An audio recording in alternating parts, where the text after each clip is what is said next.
নমস্কার, আপনি দেখছেন দিগন্ত বার্তা।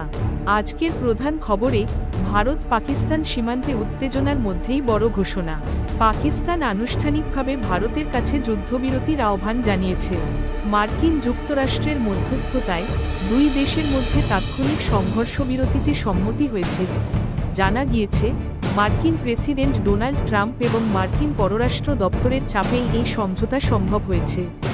ওয়াশিংটনের দীর্ঘ রাতের আলোচনার পর ভারত ও পাকিস্তান উভয় পক্ষই যুদ্ধবিরতিতে সম্মত হয়েছে বলে জানা যায়।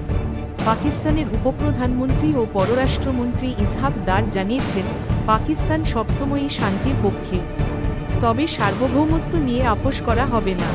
ভারতকেও আলোচনার টেবিলে আসার আহ্বান জানানো হয়েছে। সংঘর্ষবিরতির সিদ্ধান্ত যথেষ্ট তাৎপর্যপূর্ণ।